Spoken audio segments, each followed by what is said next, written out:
nasi uduk ikan tongkol mripate ngantuk cekelan kunci.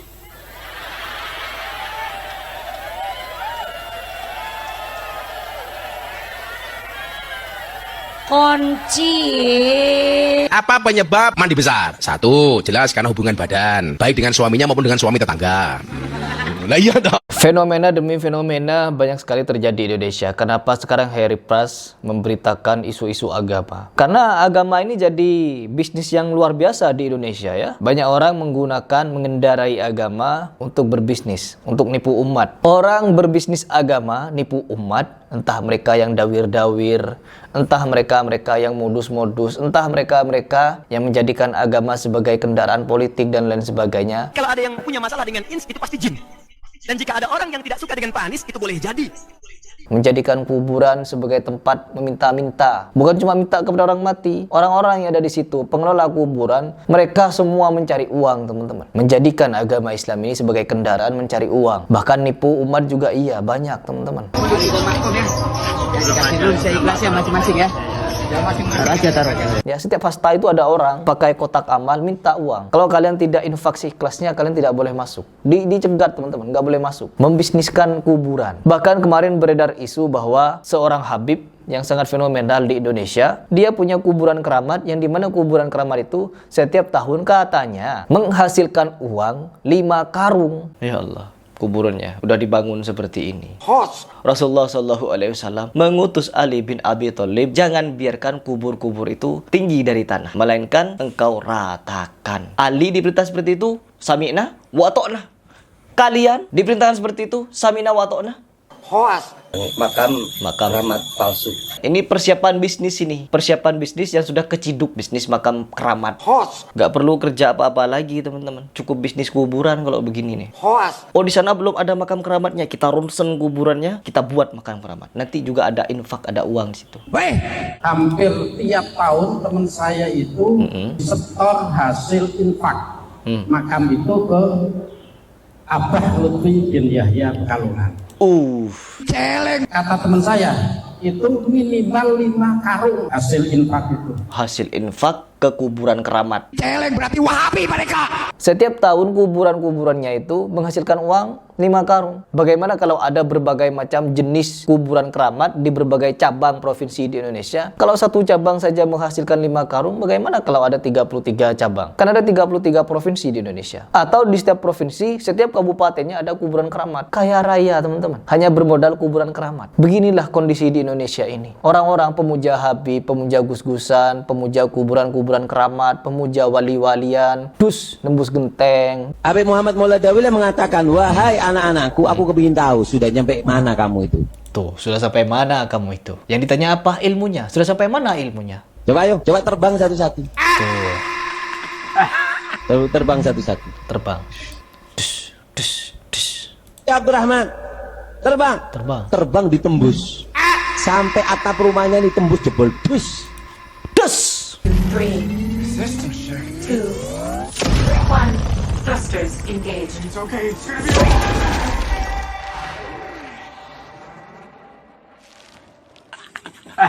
Atapnya ditembus. Des, teman-teman. Terbang. Seenak jidat terbang. Kemudian kata Habib Muhammad Mauladawi ngerusak gitu. Turun. Kemudian kata Habib Rahman Senggap, demi Allah, kalau aku nggak dipanggil sama aku, abahku, langit itu aku tembus. Terbang Sontoloyo, teleportasi, mecah diri jadi 2-3. Mereka tidak mau orang yang dianggap walinya kita kritisi seperti ini. Sedangkan banyak di antara mereka oknum-oknumnya yang mencari uang dengan cara nipu umat. Ya, kiswah Rasulullah SAW. Kok bisa kiswah Nabi Muhammad SAW sampai di Indonesia? Gimana cara ngambilnya di dalam? Ya Allah. Padahal di Tokopedia, di Shopee, di Bukalapak, itu ada yang jual dari harga 100 ribuan. Kiswah Rasulullah SAW. Ya, tiruan maksudnya. Tapi mereka ini berkedok punya karomah dengan embel-embel cucu Nabi. Mereka nipu umat kiswah Nabi Muhammad. Lalu apa yang mereka lakukan? Siapin kresek merah. Dan di kresek merah itu tempatnya uang. Orang-orang disuruh ngapain? Ya, mencium kiswah itu lalu ngasih amplop, teman-teman. Ada uangnya, teman-teman. Kiswah makam Nabi besar Muhammad ternyata diperjualbelikan di situs jual beli online dengan harga yang lumayan. Entah asli atau tidak. tidak ketinggalan, dan dengan cara agak berbeda. Salah satu raja para mukibin di Nusantara, Ali Jindan, yang sekaligus praktisi dongeng dari kaum Ba'alawi, menangkap peluang bisnis kiswah ini. Dengan ilmu gedabrus, kiswah yang diklaim miliknya, dimanfaatkan untuk menambah pundi-pundi uang. Dengan cara para mukibin berbondong-bondong mencium kiswah, ditambah bonus cium tangan kemuliaan sang Raja Ali Jindan. Ujungnya, tentu saja para mukibin menaruh sedekahnya di ritual cium-ciuman mereka. Sungguh mulia para keturunan taring Yaman ini. Surga buat para mukibin. Mereka cari uang. Dan apa yang muhibin lakukan? Herpah nyari uang kok segitunya, bener ya? Membicarakan orang lain ya? Menggibah. Ya Allah. Dan yang berbicara seperti ini adalah akun-akun bodong. Yang bisa dipastikan mereka ini adalah bagian dari orang-orang yang pernah saya kritiki. Atau muhibin-muhibinnya. Dan na'udzubillah min dzalik. Masih ada orang-orang yang buta. Diajak kembali kepada agama yang hak, yang murni. Mereka tidak mau, teman-teman. Mereka lebih memilih apa yang mereka sukai. Mereka lebih memilih kepada orang-orang seperti itu. Bayangkan, kalau dakwah-dakwah tauhid ini berhenti, dakwah-dakwah seperti ini stop, ya mereka yang akan merasa benar. Sedangkan kita bisa menyaksikan bersama orang-orang yang mengaku atau diakui berpaham sufi, ya, oknum-oknumnya. Mereka ini merasa kalau diri mereka belajar mensucikan jiwa. Kita suci loh, apa Wahabi itu? Rendahan ilmunya, gak bisa apa-apa. Baca Al-Quran, terjemahan mereka gak bisa bahasa Arab. Jadi orang-orang Salafi itu ke Arab Saudi, ke Mekah Madinah, mereka kuliah di sana, belajar akidah, belajar fikih, belajar syariat, belajar tafsir dan lain sebagainya. Mereka menggunakan bahasa Sanskerta, teman-teman. Orang-orang Indonesia yang kuliah ke Mekah Madinah, mereka kuliah ke sana itu tidak pakai bahasa Arab mungkin, karena sampai dituduh cuma membaca terjemahan. Mereka itu ke Arab pakai bahasa Sanskerta, pakai bahasa Jawa, pakai bahasa Melayu, teman-teman. Gak pakai bahasa Arab. Makanya mereka gak paham agama. Kalau menurut orang yang ngerti agama, jalur NU. Begitu menurutnya. Dan sekarang di video ini yang ingin kita bahas adalah sebuah pondok pesantren. Ini sudah semingguan yang lalu kalau tidak salah. Kalau hari ini juga ada yang terjadi, teman-teman. Di dalam bulan Desember ada beberapa kasus asusila, teman-teman, di lingkup pondok yang berafiliasi NU. Ini bukan hoax, ada beritanya, ya. Ganti, ya, silih berganti mereka melakukan pencabulan itu, ya. Sampai-sampai dibakar, ponpesnya dibakar. Coba kita lihat seperti apa beritanya. Pesantren di Kampung Badak habis dibakar warga, habis. Menurut informasi, Ustadz Khalid menghamili 7 anak muridnya. 7 ya. Ya Allah, hamil, teman-teman. Dihamili, teman-teman. Ya Allah. Milih santrinya 7. Kini ustadznya kabur, melarikan diri. Kabur katanya. Pesantrennya dikerubutin warga, habis dibakar. Waduh. Habis dibakar. Ustadznya kabur. Kabur kemana? Ngambilin 7 santri. Benar-benar bangsat. Oh, ini dia ya. Mana kiainya? Oh, ini kiainya. Yang ini ya. Yang di piting ini ya. Kita lihat tampilannya. Oh, tampilannya seperti itu, teman-teman. Tuh. Pakai imamah, terus ada topi kerucut gitu ya. Ajaran Islam dari mana ada topi-topi kerucut seperti itu ya? Oh, mengingatkan saya kepada Gus Joget. Ya, kita sebut Gus Joget lah.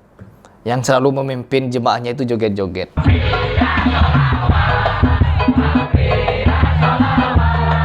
Ya, Gus Joget itu kan pakai seperti ini juga, pakai imamah, terus ada kerucut-kerucutnya, joget, jingkrak-jingkrak sama murid-muridnya. Tidak diajari, wahai murid-muridku santri-santri, tidak boleh ikhtilat ya, laki-laki perempuan jangan seperti ini, gak boleh joget ya. Gak ada nasihat seperti itu, teman-teman.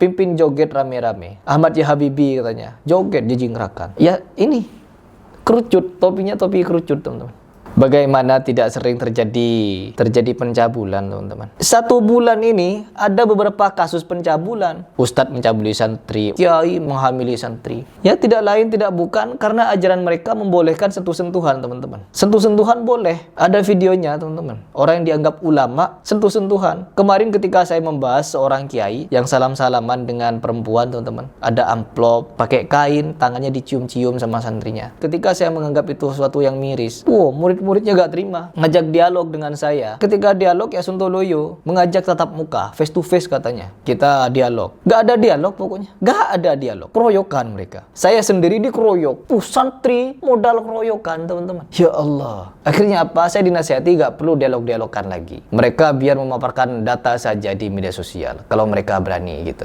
Biar umat yang menilai. Saya sudah mencoba dialog beberapa kali. Akhirnya Sontoloyo semua berdialog tentang karomah. Yang mereka bawakan kitab-kitab halu semua. Membawakan kisah yang dimana katanya ada malaikat bertanya kepada si fulan di yaumul hisab, kenapa kamu masuk neraka? Ada si fulan masuk neraka, setelah dia masuk ke neraka, malaikat lupa teman-teman. Malaikat lupa agak nyatet kalau si fulan itu pernah mencintai ulama. Lupa si malaikat kalau si fulan itu pernah datang ke majelis ulama. Artinya malaikat lalai menurut kitab halu versi mereka. Begitu teman-teman. Na'udzubillah min dzalik. Ditanya, ya Allah. Ya mereka seperti itu bisanya, membela guru mereka dengan kisah-kisah halu, kisah-kisah yang tidak masuk akal. Bukan tidak masuk akal seperti mi'rajnya Nabi Muhammad, tapi merendahkan kuasa Allah. Dan kita lihat seperti apa fenomena-fenomena di ponpes-ponpes atau di majelis-majelis sholawat yang dimana santri-santrinya, gus-gusnya ada yang pegang-pegangan kepada perempuan yang bukan mahram. Coba kita lihat. Tuh, air berkah teman-teman. Jadi si perempuan-perempuan ini bawa air lalu dikasih ke gus ini, gus gondrong ini. Dibaca qomat kamit, mulutnya qomat kamit. Tuh, bawa apa tuh? Ya, mulut-mulut begitu tuh ngapain? Ditiup. Setelah ditiup apa yang dia dapat? Pegang-pegangan, cium-ciuman. Ya Allah, baca-baca lalu ditiup. Ya Allah, tuh perempuan-perempuan teman-teman. Bagaimana tidak terjadi pencabulan? Wong bara apinya saja mereka kerjakan. Wala taqrabuz zina, kata Allah Subhanahu wa taala, janganlah mendekati zina. Tapi apa yang mereka lakukan? Bukan cuma mendekati teman-teman, mencabuli dan sampai hamil pula. Karena ini mendekati nih, pegang-pegangan, cium-ciuman tangan. Kan kalau orang seperti yang kemarin itu ya, yang bilang begini. Apa penyebab mandi besar? Satu, jelas karena hubungan badan, baik dengan suaminya maupun dengan suami tetangga. Lah iya dong. Seolah-olah berhubungan badan dengan suami tetangga itu normal, tertawa mereka. Seolah-olah itu bukan dosa gitu. Jadi apa yang dilakukan? Seperti normal lah. Na'udzubillah. Dan sekarang kita saksikan sendiri. Dan ini bukan satu-satunya teman-teman. Bukan satu-satunya. Ada gus lagi yang lain. Bukan cuma pegang-pegangan dengan perempuan, tapi ngasih rokok. Ini lihat. Tuh, gus apa ini? Gus apa? Ini gus juga ini teman-teman. Perhatikan tingkahnya, belaganya. Bawa air. Biar apa airnya? Airnya biar apa? Ya Allah. Oh, minta hajat dia teman-teman, pengen ini pengen itu, dibacakan airnya. Nanti airnya apa? Berkhasiat. Ya Allah. Ya Allah.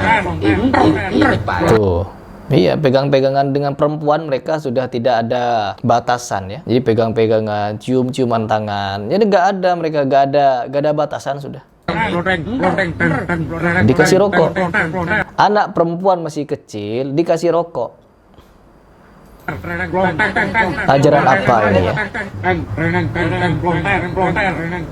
Dan hal seperti ini sudah menjadi kebiasaan, sudah menjadi normal di kalangan umat muslim di Indonesia. Dan kalau hal seperti ini didiamkan, mereka akan merasa benar ya. Mereka akan merasa benar dan merasa apa yang mereka lakukan tidak bermasalah. Sedangkan ini penuh masalah teman-teman, ya, penuh masalah. Jadi mari ketika saya membuat seperti ini, ya saya hanya ingin membuat umat di Indonesia ini, ya saya hanya ingin umat Islam di Indonesia terkhusus. Kalian yang selama ini getol sekali melawan dakwah-dakwah sunnah, orang-orang salafi, mereka mau kajian dibubar-bubarkan, kajian-kajian yang tentram di dalam masjid, kajian yang dimana di dalam berisi qala Allah qala Rasul, kalian tentang, kalian lawan. Sedangkan kepada hal-hal seperti ini kalian diam. Ketika terjadi pencabulan, baru kalian itu turun tangan. Ketika terjadi pencabulan, baru masyarakat ini bergerak. Karena akarnya seperti ini, membenarkan pegang-pegangan dengan perempuan, menganggap dirinya itu berkeramat, berkah. Akhirnya apa? Ketika orang tergoda oleh nafsu dunia, nafsu setan, ya seperti kasus-kasus yang saya sebutkan tadi. Na'udzubillah. Bahkan ada yang sampai jadi predator anak, teman-teman. Hati-hati, kalian sebagai orang tua memondok pesantrenkan anak. Hati-hati, jangan salah menempatkan anak untuk menuntut ilmu agama. Khawatir